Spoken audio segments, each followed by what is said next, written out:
Okay, all right, for today, on the hand hemming lesson, if you missed it in class, you'll be given the sample already prepared for you so that one side has a clean finished edge and the other side has a serged edge. So you can use either seam allowance or finishing treatment to do these hems. Some work better on one side than the other.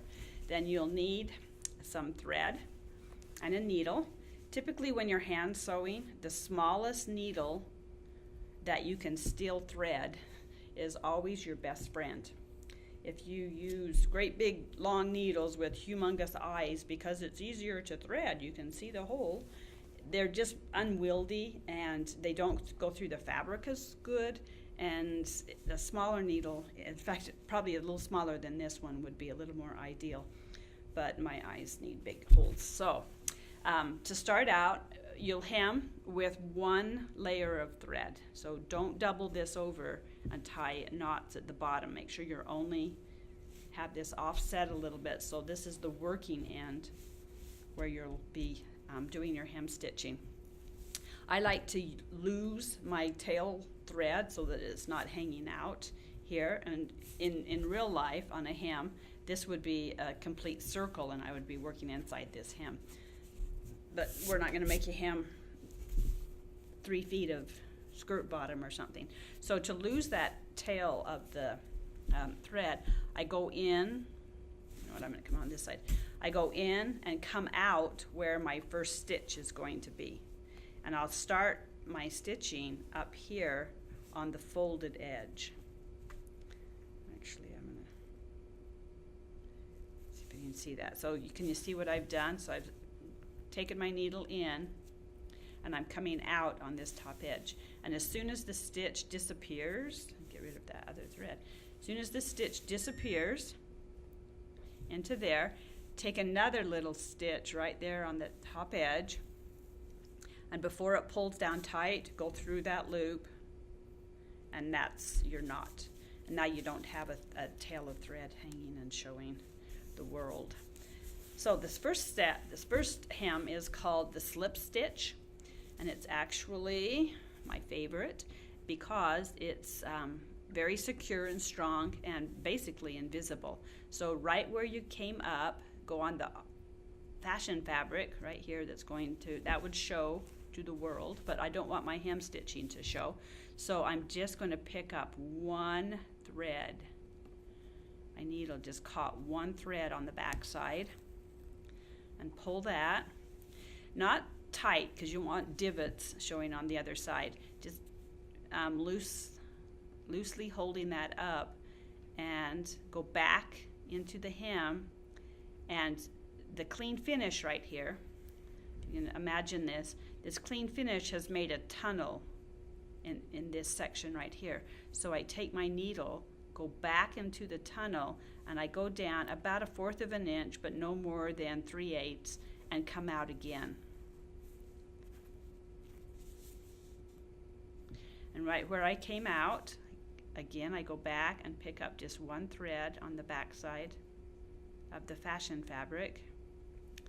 So a hem isn't stressed. All it's doing is holding the fabric up and out of the way. So go back into the tube, come down about 1/4 to 3/8 of an inch away, and pick up another stitch, go back into the tube, pick up another stitch, go back into the tube, get another run down the tube, and you're going to do this stitch for half the distance. If you look on the other side, you might see little marks where the stitches were taken. Might mean I pulled it too tight, but you shouldn't, even though I'm doing red thread, you shouldn't see any of the thread colors. So if this were in matching thread, it would obviously blend right in, even if I happened to go a little bit too deep. So I'll just finish this. If you need to go back and keep looking at, just grab the back side of one stitch and go back into the tube. I've done my work come across the whole top. So all you'll see on the wrong side are just the little picks where the stitches were, and if that were matching thread, you would barely even see those. And then on the back side, there shouldn't be hardly anything at all that you can see. And obviously if it were matching, you wouldn't see it at all. Okay, so halfway across the bottom, you've done this, and this one is called the slip stitch, and you'll write that right here. I'll do that in just a minute. For the rest of the way across this part, we're going to do what's called the fell stitch. And the felling stitch is very similar. You're taking just that same one stitch again, only after you take the stitch, twist your needle. Instead of going in the tube, you twist your needle and just go underneath and come up in the folded edge. This one's a little faster because you only have to do the one stitch for every time you hem, but it exposes the thread, and that's the downside of it. So I've picked up my one thread, twist my needle, go underneath, and come up that 3/8 of an inch away. So from the top, it looks exactly the same. And let me take another couple of stitches so you can see this. So I twist my needle, come down here at 3/8 of an inch, come up again. And as I'm running down, let me do one more so you can really see this super good. Pick up my one thread on the back side, go underneath, come up. So over here, you can't see when I went from stitch to stitch to stitch because it's all buried inside that tube. Once you do this, you do it this way with the felling, you can start seeing those stitches as they run from one stitch to the next one, and that's the difference.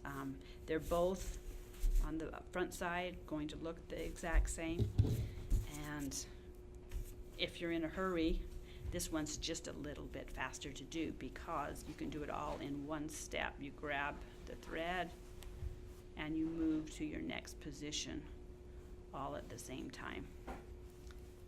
So I'll finish this up and get to the end and show you the next one.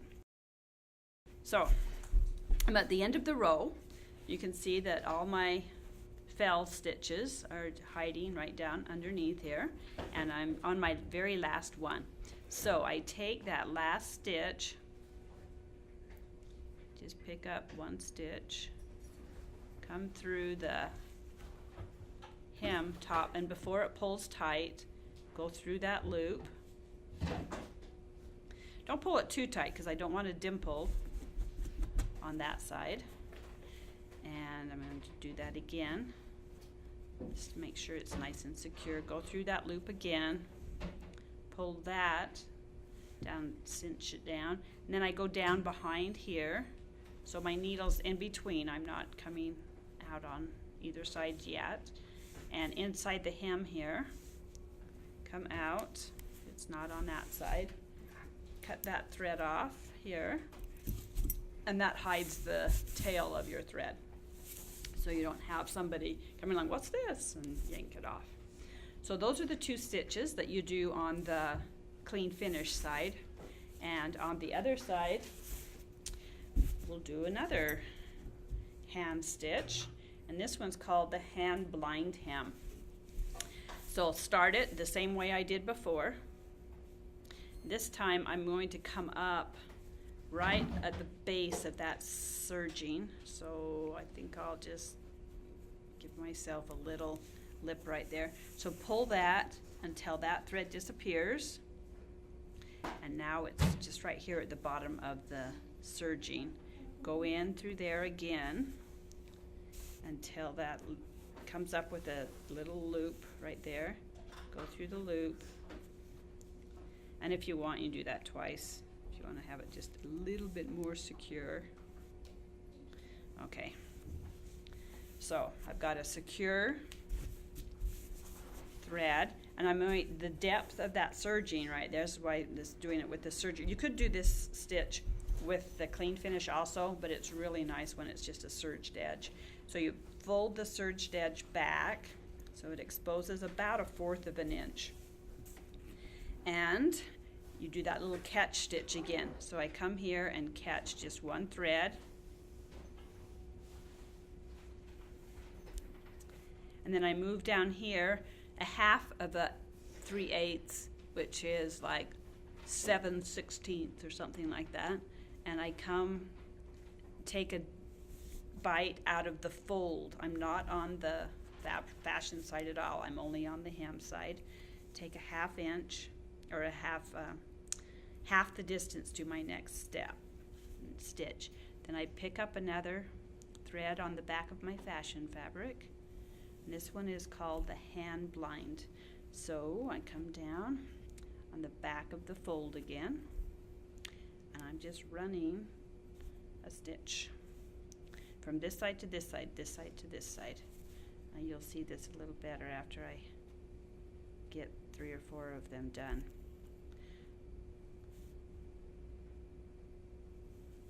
So the place where I'm actually taking the stitch is still the same width apart that I did the fell stitch and the blind hem. It's actually the back of the fabric.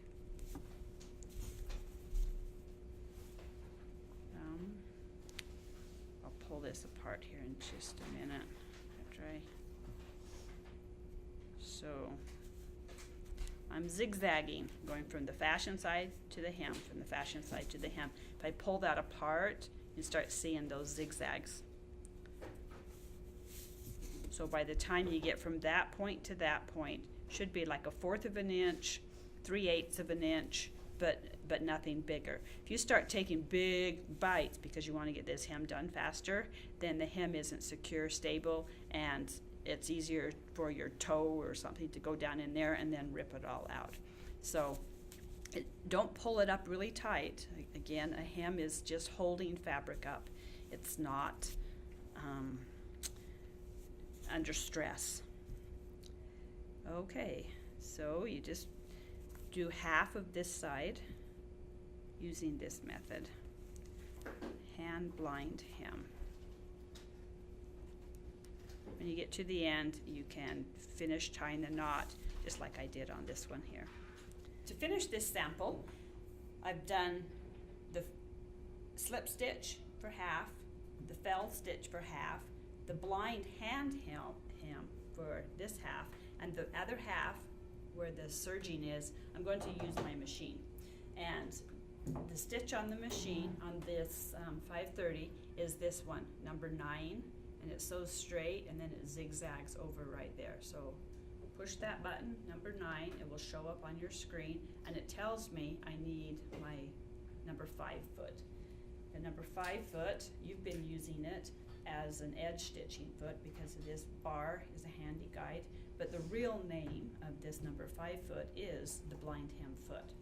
So take the regular foot off, put the number 5 foot on, and because I hit the button for number 9, it's automatically moved the needle and adjusted my zigzag stitch for me. So if the needle position are these bars right here, and you notice that that last bar right there is the biggest, so my needle has automatically shifted over to the far right side. So I'm going to start this the midway point and just sew this half. Now the whole trick of doing the blind hem is setting it up right. So you have to think this one through. When it's sewing the straight stitches, it needs to be on the lip. It only can be sewing where these serging threads are. When it does that zigzag over, that's when it catches the fashion fabric. So you pick up your hem as you roll it back. So I pinch it and roll it back. If you look at it from this side, there's the hem, and here's the fashion fabric rolled back on top of itself. So there's the hem, and you just roll that back so that all that you can see that's exposed is the serging right there. And that's how you set it up and put it underneath the presser foot so that the serging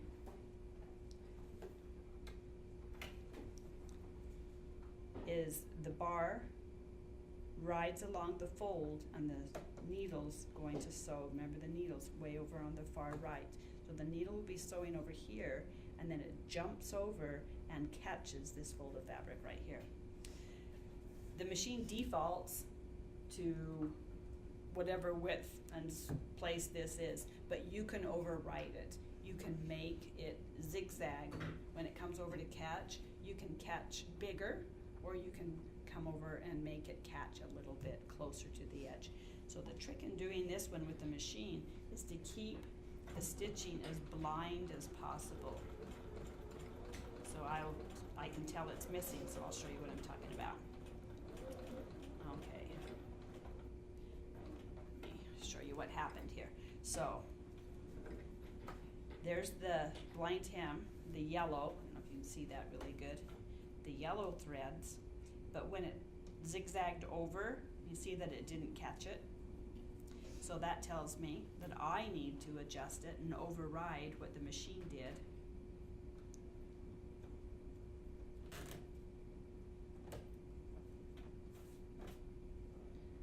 I don't have a bunch of messy threads at the end of the day. So I'm going to start this again and make my stitch width just a little bit wider. Right now it's about 3.5. So let's take it over a few more bumps.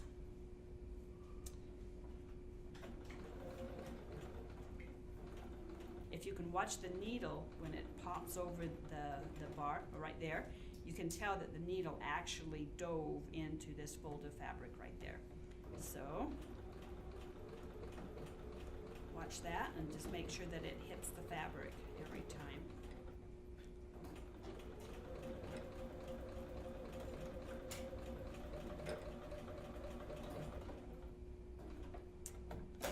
Okay, let's see. So, did we catch? Yeah. And the downside of a machine hem, one of the downsides, is how far apart these stitches are. It's either a 1/2 inch or more, and that's, a hand hem would have a little higher quality because it's closer together. But I did catch it on each of those ones. And then the proof is to turn it this way and see how big those stitches are that actually went through. So I can see my little threads right there. Ideally, I would see very, very little, more like this one right here, and you can tell if that were the same color of thread, it would be nearly invisible, where over here they're getting just a little bit bigger. So I would adjust, take my stitch width back down maybe, watch that a little closer, and if it's a thick fabric, it hides really, really well. So a machine blind hem is better the thicker the fabric is. On very lightweight, silky, shiny fabrics, I wouldn't try to do it. All right, so your last step is to write on your sample what you did.